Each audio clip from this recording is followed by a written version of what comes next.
کہ یاد رکھنا میرے نانا نے جو دین تمہیں دیا تھا وہ اس قدر اعلیٰ دین تھا کہ اس دین کی خاطر اگر اس کائنات کے بہترین نفوس بھی قربان کرنا پڑیں تو یہ گھاٹے کا سودا نہیں، یہ نفع کا سودا ہے۔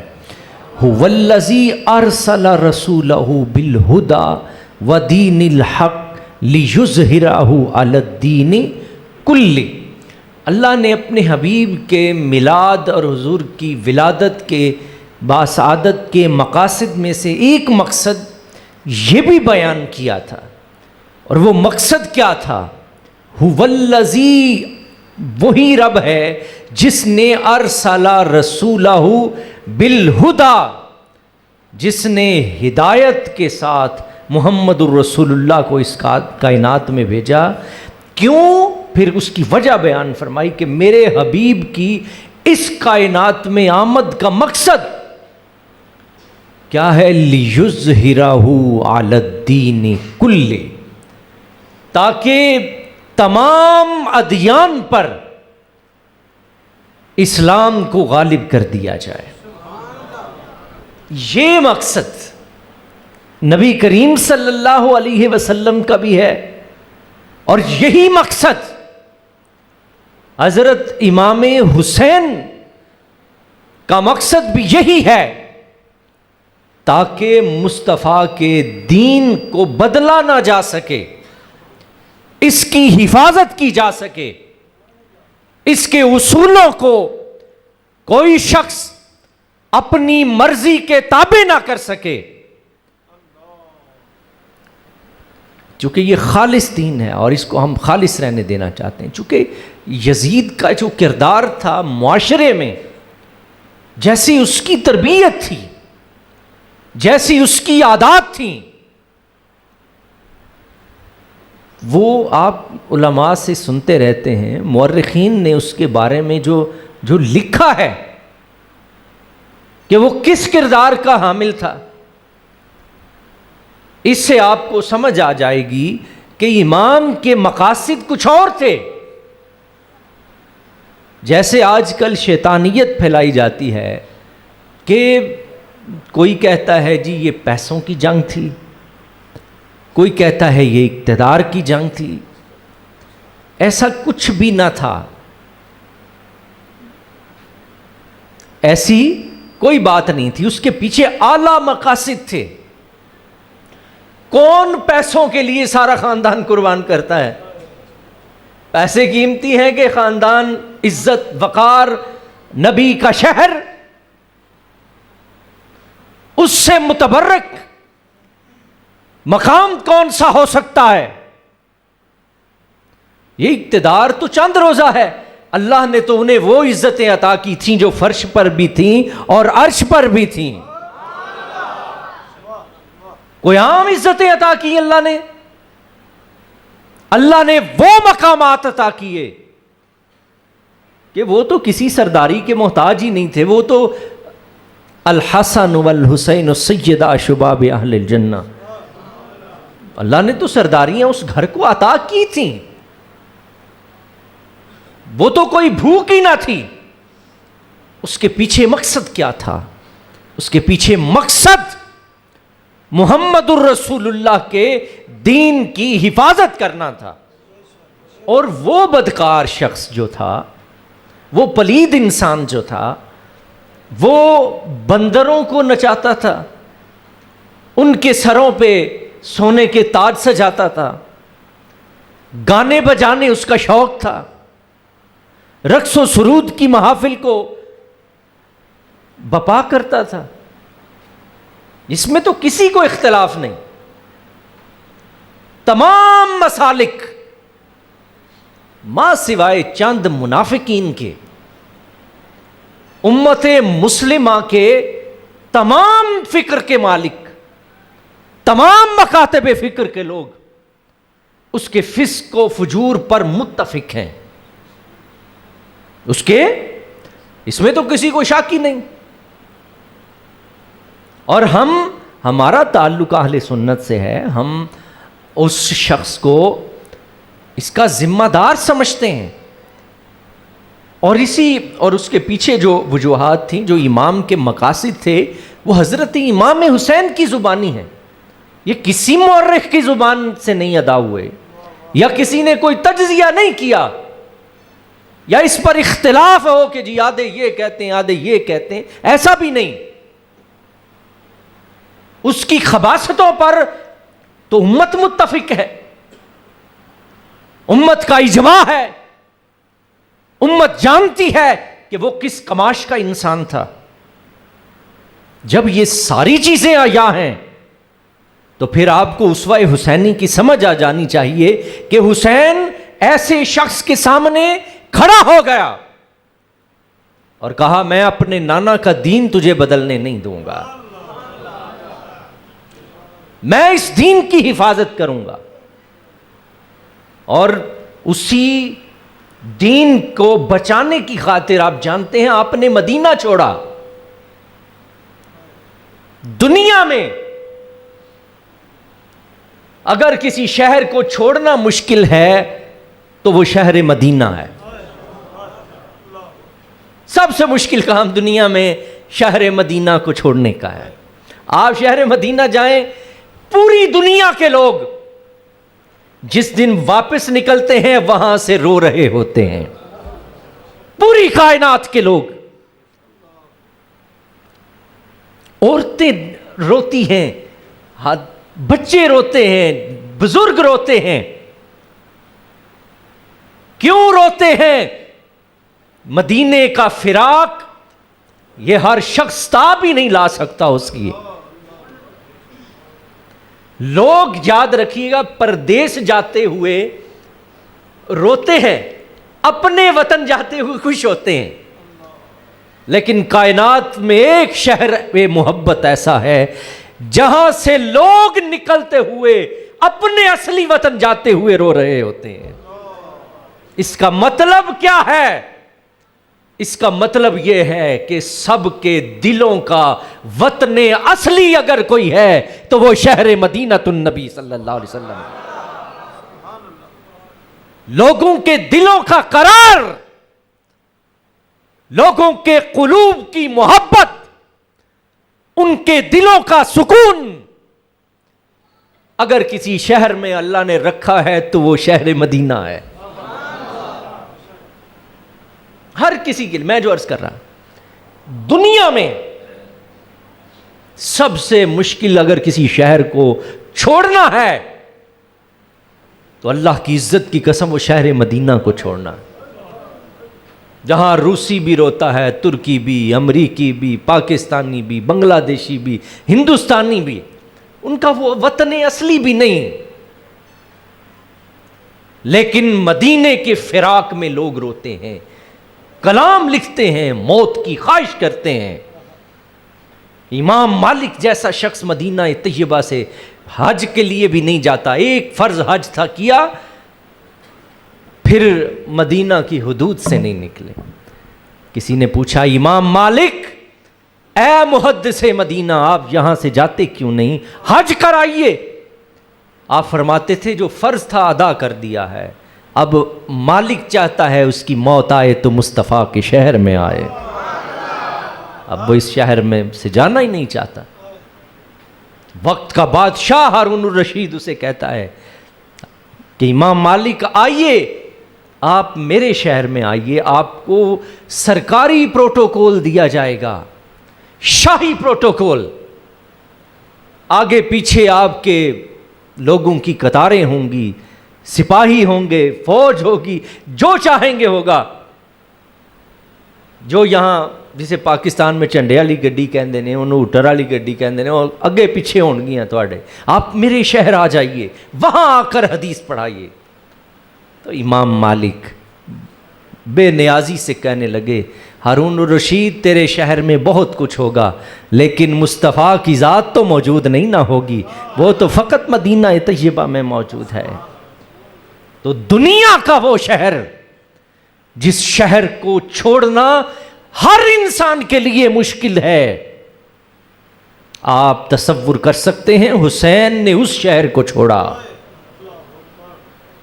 جہاں اس کے نانا کی قبر اطہر ہے، جہاں صبح شام فرشتوں کا نزول ہو رہا ہوتا ہے، جہاں ان کی والدہ، ان کے آباء و اجداد کی قبریں موجود ہیں، اس شہر کو حسین چھوڑ رہے ہیں تو وجہ تو کوئی عام نہیں نہ ہوگی.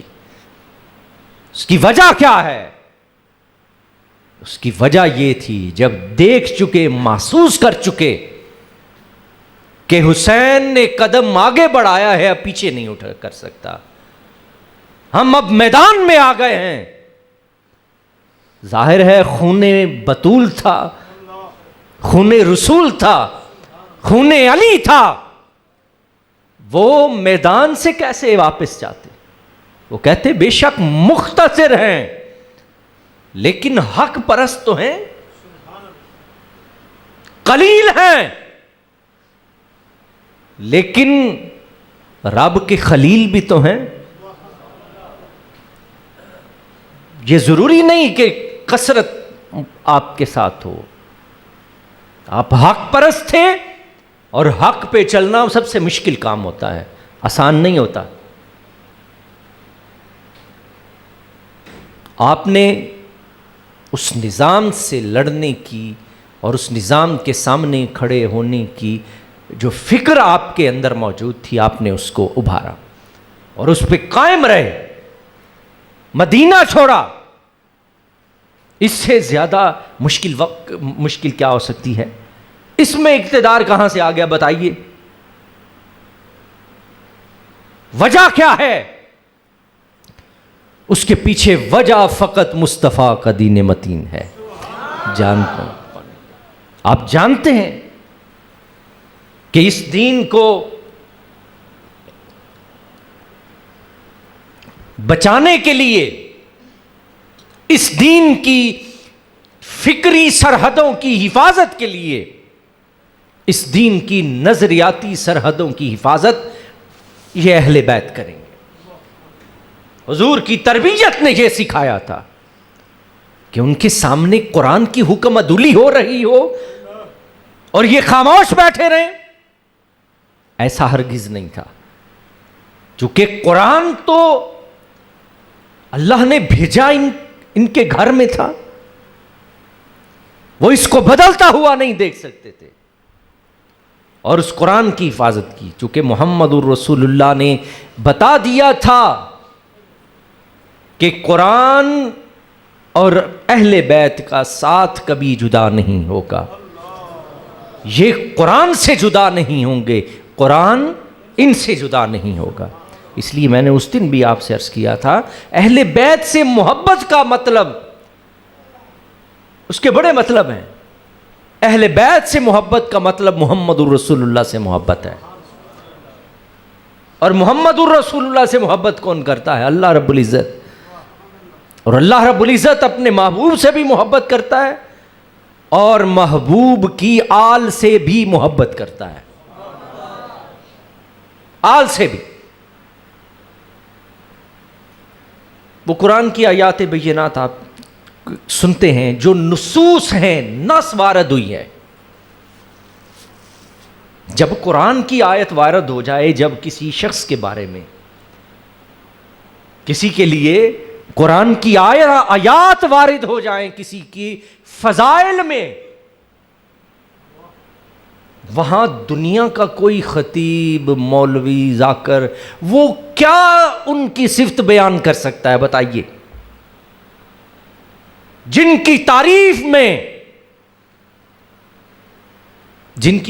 میں اور جن کی محبت پر اللہ نے 2 قرآن کی آیتیں نازل کی ہیں، نصوص وارد کی ہیں. قرآن کی ایک آیت کا منکر دائرہ اسلام سے خارج ہے. قرآن کی ایک آیت کا بھی منکر کیا ہے؟ چاک دے گا تو بے جڑا قرآن دا منکر ہے وہ کافر ہے. اس کے کفر میں کوئی شک ہو سکتا ہے کہ قرآن جیسی کتاب، قرآن کا انکار ممکن ہی نہیں ہے. اللہ نے 2 نصوص وارد کی اہل بیت کی حفاظت کے لیے.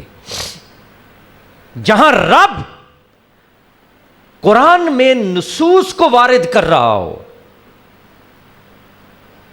اور نص قطعی سے جن کی شان ثابت ہو، کہ جہاں انکار کا، سستی کی کوئی گنجائش ہی نہ رہے. 2 آیاتیں ہیں، ان کی پاکیزگی کی بھی اللہ نے گواہی دی، ان کی پاکیزگی کی بھی اللہ نے گواہی دی، ان کی طہارت پر نصوص کو وارد کیا اور بتایا کہ اس محبت کو، ان شخصیات کو ماننا ہے تو کیسے ماننا ہے؟ جیسے اندر سے مانتے ہو باہر سے بھی ویسے ماننا ہے. کوئی بغض، حسد، کینہ یہاں نہیں چلے گا، کوئی منافقت نہیں چلے گی. کیوں نہیں چلے گی؟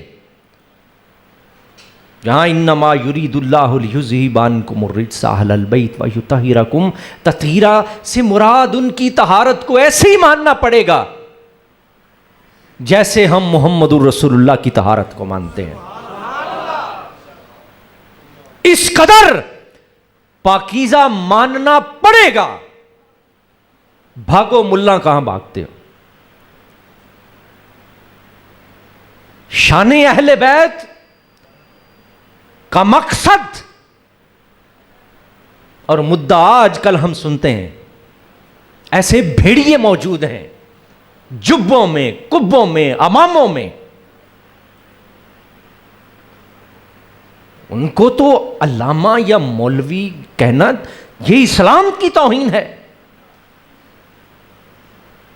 یاد رکھیے گا، اللہ نے نص وارد کی ہے. مسلک تو چھوڑ دیجئے کہ وہ کس مسلک سے تعلق رکھتا ہے، رب اس کو اسلام سے بھی باہر نکال دیتا ہے. کہتا دفع ہو جا، ایسا خبیث جو اہل بیت سے منافقت کرے، وہ ملا ہو یا پیر ہو، فقیر ہو، جتنی مرضی بڑا خوبصورت بن کے آج لوگوں کے سامنے پیش ہو جائے، اگر اس کے دل میں نفاق پایا گیا قرآن کی روح سے، کیونکہ اگر ان کی طہارت میں شک کیا جائے، اگر ان کے مرتبے اور مقام میں شک کیا جائے، تو آپ اس کو کہاں سمجھیں؟ ایک میں جو عرض کر رہا تھا کہ 2 نصوص وارد کی ہیں اللہ نے جس کو کہتے ہیں نا صحیح مکو ٹھپ کے رکھے ہے، وہ یہاں پہ یہ دوسری آیت. اب اس خاندان کی مودت، قل لا اسألکم علیہ اجرا الا المودۃ فی القربى، یہ دوسری آیت ہے، یہ بھی نص ہے. اب یہاں پہلے میں ان کی طہارت کی بات کی اللہ نے، فرمایا بھائی اس میں بھی میں کوئی نالائکی تمہاری برداشت نہیں کروں گا. پھر آ گئی مودت. یہ تو قلب کی کیفیت ہے نا، محبت کس کا نام ہے؟ قلب کی کیفیات کا نام ہے. اور میرا رب کیفیات بھی جانتا ہے. آپ لوگوں کو دھوکہ دے سکتے ہیں منبر پہ بیٹھ کے، رب کو دھوکہ نہیں دے سکتے.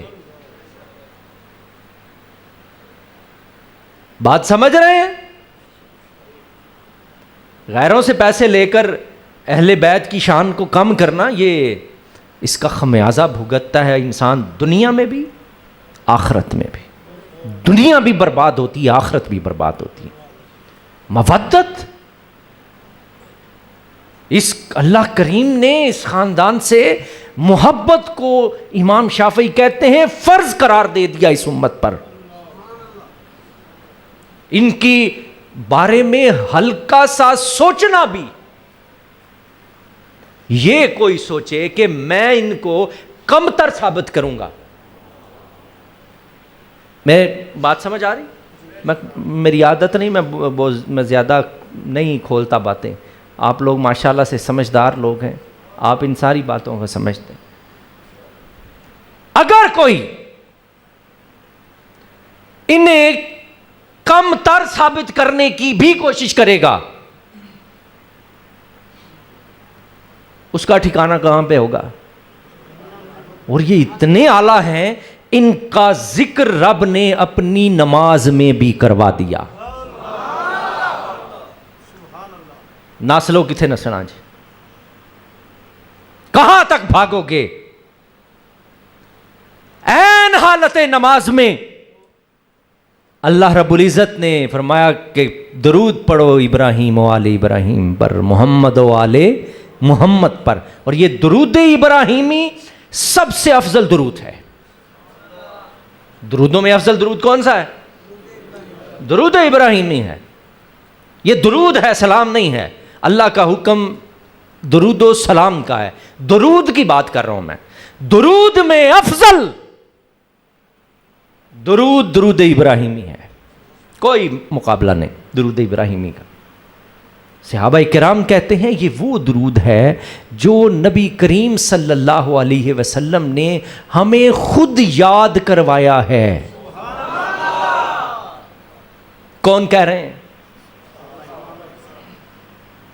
میں ہلی تک تھوڑے نا دے ہاتھ اچے کرائے تے نہ تھوڑے کول اچھی سبحان اللہ آکھوائی، میں ہولی ہولی گل ہی پوچھی ہے تمہوں۔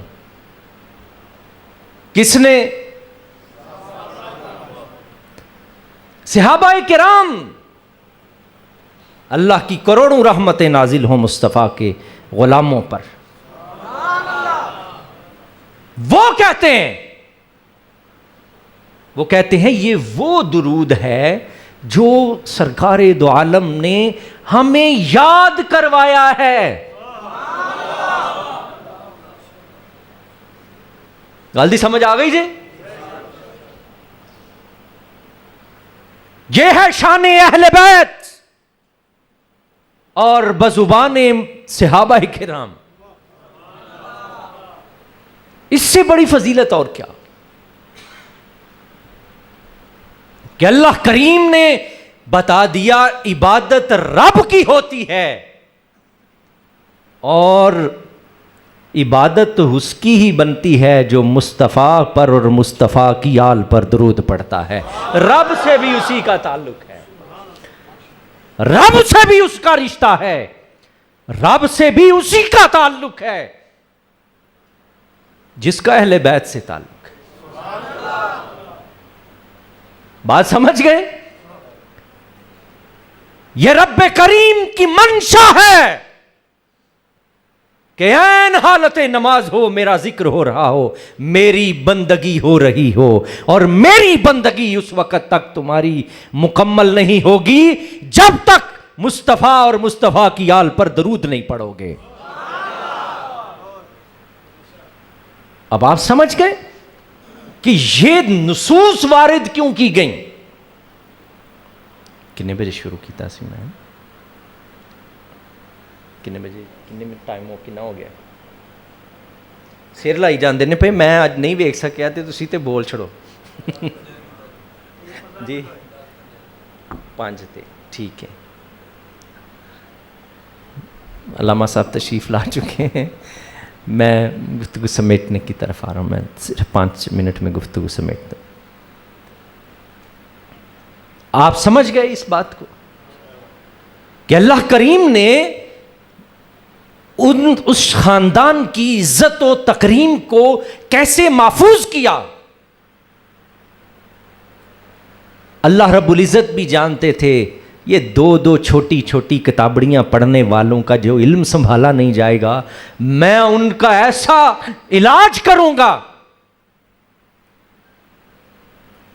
جن کے قلوب میں اہل بیت کا بغض شامل ہو گیا، ایسی نمازیں ان کے منہ پہ ماری جائیں گی۔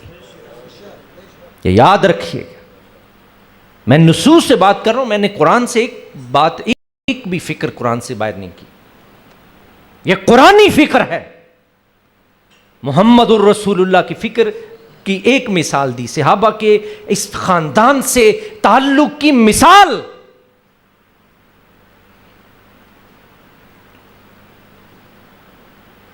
میں نے آپ کے سامنے مختصراً عرض کیا ہے کہ وہ بھی ان کی شانوں کو بیان کرتے ہیں، وہ جانتے ہیں۔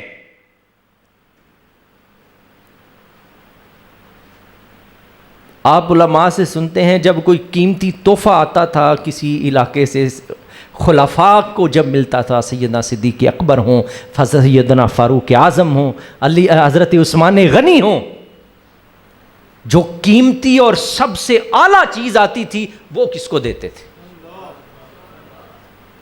سوال ہے نا، یہ بھی تو کسی سے پوچھیے، وہ کن کو ملتا تھا؟ وہ جانتے تھے کہ یہ اعلیٰ چیز اعلیٰ کو ہی عطا کی جائے گی۔ اب آپ سمجھ گئے کہ وہ اہل بیت کو سمجھتے کیا تھے؟ وہ ان کو اعلیٰ سمجھتے تھے، وہ ان کی قدر و قیمت جانتے تھے، کیونکہ ان کو ان کی قدر و قیمت محمد رسول اللہ نے سکھائی تھی۔ تو اہل بیت اطہار جو ہے، یہ میں نے جو فکر پیش کی تھی، ایک پیغام حضرت امام حسین کے جو کربلا ہے، اس کا پہلا پیغام دین متین ہے، اسلام کی سربلندی ہے، اسلام کا خالص رکھنا ہے، اور اس کے بدلنے والے کے سامنے کھڑا ہونا بھی ہے۔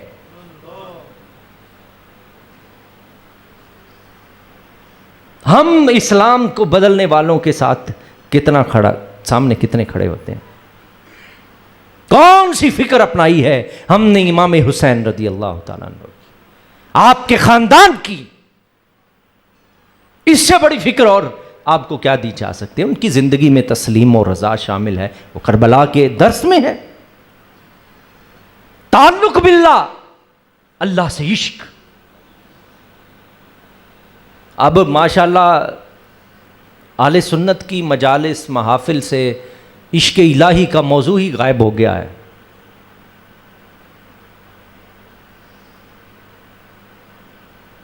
نہیں ہوتا، ہمیں پتہ ہے، کیونکہ آپ بھی نہیں سننا۔ جو ممبر پہ آ کے جو تقریر کرنے کے لیے آتا ہے وہ تو آپ کو خوش کرنے کے لیے آئے ہوتے ہیں، آپ کو راضی کرنا بھی مقصود ہوتا ہے۔ یاد رکھیے گا، یہ وبال ہوتا ہے جو بندہ آپ کو خوش کرنے کے لیے آئے، اس کے لیے وبال بنے گا، اس کا واس۔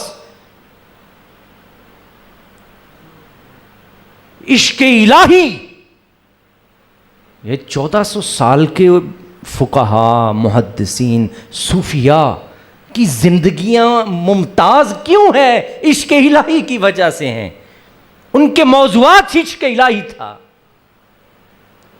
جو نظر ہی نہیں آتا ہمیں، جو ہماری تربیت میں شامل ہی نہیں۔ فکر حسین، وہ آخری سجدہ تو آپ سنتے ہیں، سجدہ کیا سجدہ کیا، وہ سجدہ عشق کے بغیر تو ہو ہی نہیں سکتا تھا۔ آپ حسین کے عشق الہی کو معمولی سمجھتے ہیں کہ حسین نے وہ آخری سجدے کو دیکھیے تو صحیح، 72 نفوس قدسیہ کربلا کی سرزمین پر بے گور و کفن پڑے ہوئے تھے۔ امام حسین اپنے خانوادہ کے افراد کے کسی کا بازو کٹا، بازو اس کے جسم کے ساتھ اٹھا کے رکھ رہے تھے، کسی کی ٹانگ وہاں سے اٹھا کے رکھ رہے تھے، کسی کا سر تن سے جدا تھا، اس کے سر کو ڈھونڈ رہے تھے، اس کا سر کہاں ہے؟ 6 ماہ کے علی اصغر کو اپنی گود میں تیر لگتے ہوئے برداشت کیے دکھ، اور حسین کے سامنے جو منظر تھا، اس عشق کی معراج پوری امت کو عطا کی گئی۔ حسین کے عشق الہی کی خیرات صوفیاء نے اپنی زندگیوں کا اثاثہ سمجھا، فقہاء نے، ائمہ نے، محدثین نے اسی نہج پر چلے کہ حسین اس کائنات میں عشق الہی کا وہ استعارہ ہے کہ وہ نیزے کی نوک پہ سر جا رہا ہے اور قرآن کی تلاوت کر رہا ہے. اس سے بڑا عشق الہی کی آپ کیا درس دیں گے کسی کو؟ اس سے زیادہ تلقین کیا ہو سکتی ہے؟ کربلا کی جو سرزمین ہے اس پر عشق الہی کے جو مناظر آپ نے، اور پھر دمشق اور امام زین العابدین سیدہ زینب سلام اللہ علیہا، اللہ کی کروڑوں رحمتیں نازل ہوں سیدہ زینب کی قبر اطہر پر. یہ ثانیہ زہرا ہے. اور زینب جانتے ہیں کس کو کہتے ہیں؟ زینب کا مطلب کیا ہے؟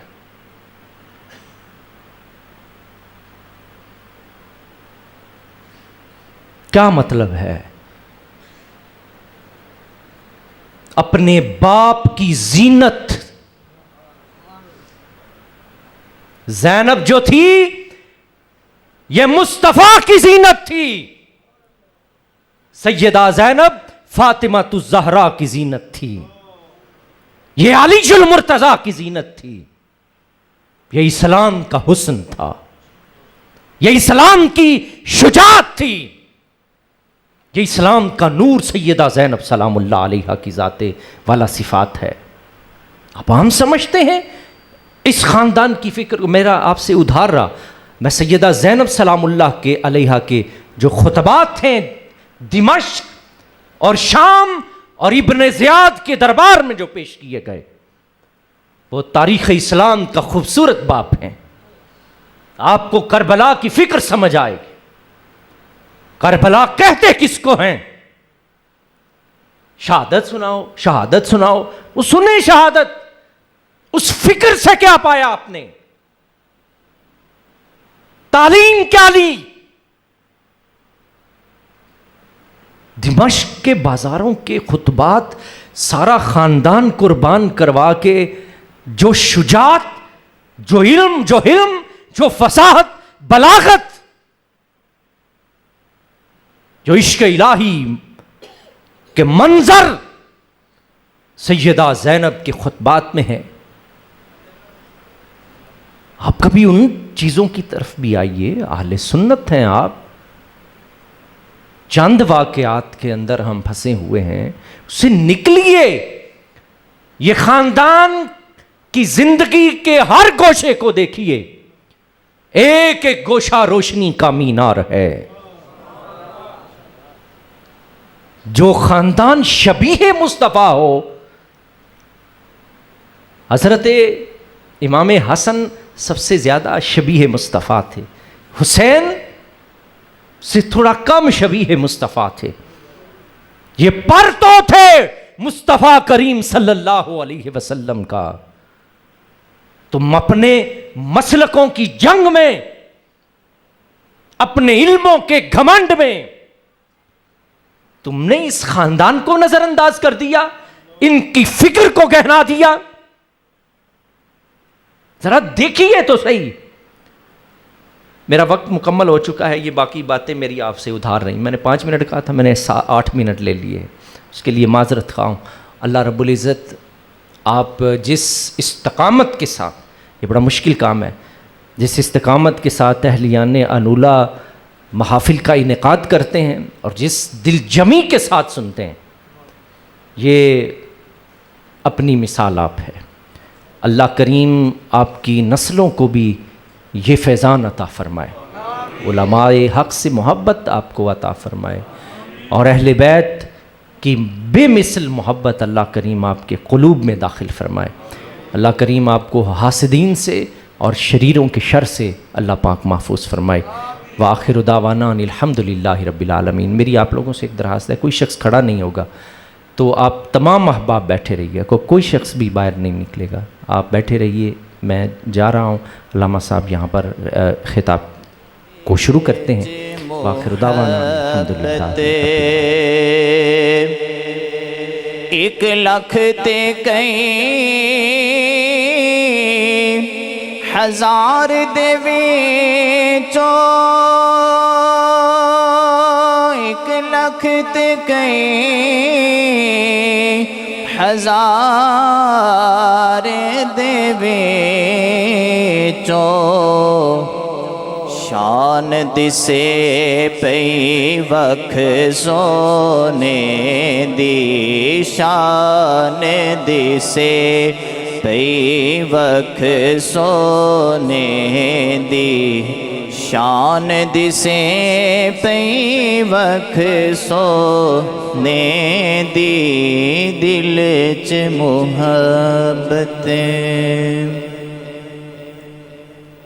صلی اللہ علیہ یا رسول اللہ وسلم علیک یا حبیب اللہ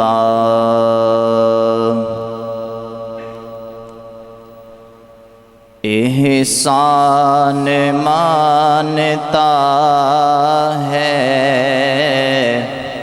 زمانہ حسین کا احسان مانتا ہے زمانہ حسین کا حورو ملک نے گایا ترانہ حسین کا احسان مانتا ہے زمانہ حسین کا جس کے قصیدے آیتیں تطہیر نے پڑھے جس کے قصیدے آیتیں تطہیر نے پڑھے ایسا بنایا رب نے گھرانہ حسین کا ایسا بنایا رب نے گھرانہ حسین کا احسان مانتا ہے زمانہ حسین کا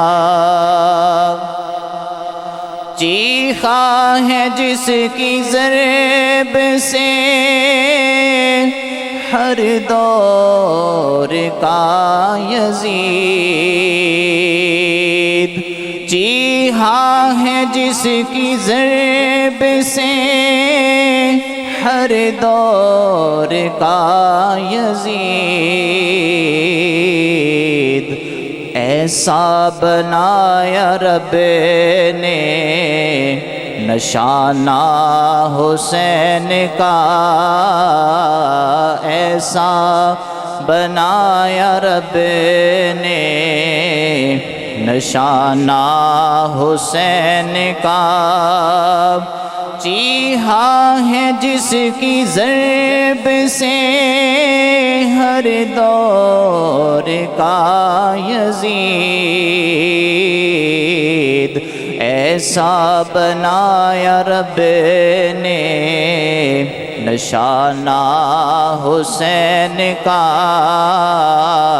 ایسا بنایا رب نے نشانہ حسین کا احسان مانتا ہے زمانہ حسین کا سنی ہو اس لیے ہو میں شبیر پر فدا سنی ہو اس لیے ہو میں شبیر پر فدا پایا ہے عشق میں نے یگانہ حسین کا پایا ہے عشق میں نے، یگانہ حسین کا احسان مانتا ہے زمانہ حسین کا۔ اب بھی سہی کے ہاتھ کی دو میں ہے 400، اب بھی سخی کے ہاتھ کی دو میں ہے 400، صدیوں سے بٹ رہا ہے خزانہ حسین کا، صدیوں سے بٹ رہا ہے خزانہ حسین کا، احسان مانتا ہے زمانہ حسین کا۔ حسین سے ملے جنت میں داخلہ، حسین سے ملے جنت میں داخلہ، دیتا ہے چونکہ جنت نانا حسین کا، دیتا ہے چونکہ جنت نانا حسین کا، احسان مانتا ہے زمانہ حسین کا۔ شرق و غرب میں چرچ ہیں ان کے پیار کے، شرق و غرب میں چرچ ہیں ان کے پیار کے، ایک میں ہی تو نہیں ہوں دیوانہ حسین کا، ایک میں ہی تو نہیں ہوں دیوانہ حسین کا، احسان مانتا ہے زمانہ حسین کا۔ آصف بقائے دین ہے کربل کی داستان، آصف بقائے دین ہے کربل کی داستان، یہ فیض بٹ رہا ہے روزانہ حسین کا، یہ فیض بٹ رہا ہے روزانہ حسین کا، احسان مانتا ہے زمانہ حسین کا، احسان مانتا ہے زمانہ حسین کا۔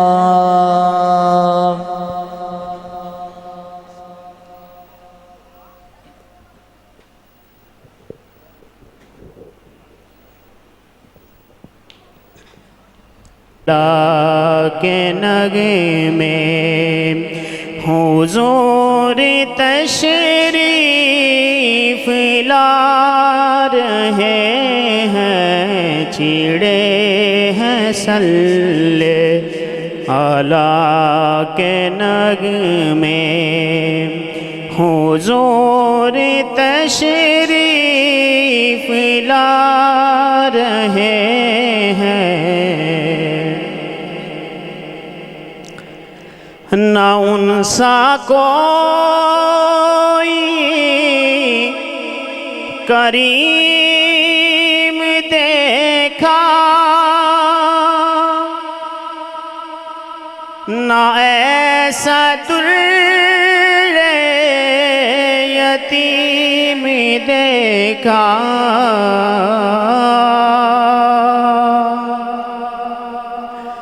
نہ ان سا کوئی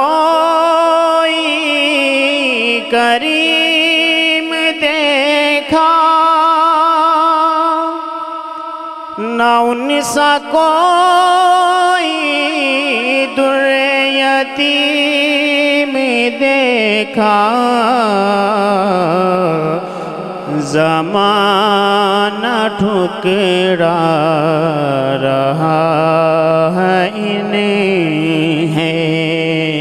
وہ سینے انہیں لگا رہے ہیں زمانہ ٹھکرا رہا ہے جنہیں انہیں وہ سینے لگا رہے ہیں کریم کا در کھلا ہوا ہے برے خزانے لٹا رہے ہیں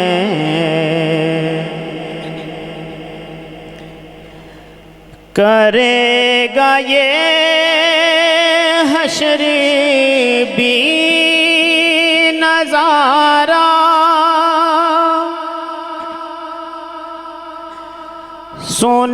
سنیں گے مشکل میں بنیں گے مشکل میں وہ سہارا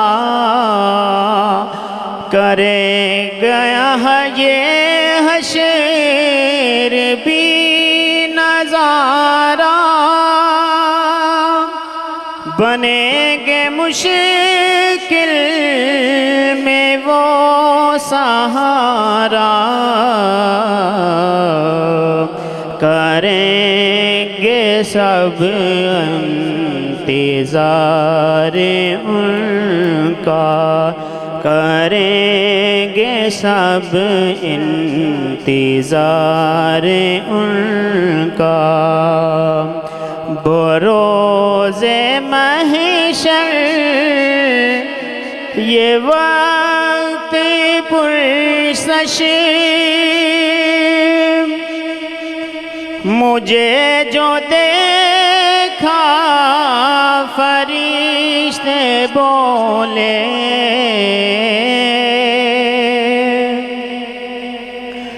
بروز محشر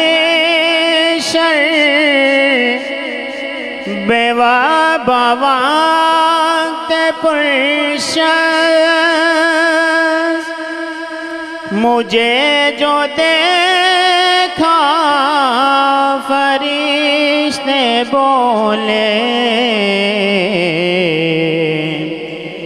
ادھر کھڑے تم کر رہے ہو کیا تمہیں تو آقا بلا رہے ہیں ادھر کھڑے تم کر رہے ہو کیا تمہیں تو آقا بلا رہے ہیں کریم کا در کھلا ہوا ہے برے خزانے لٹا رہے ہیں نگاہ رحمت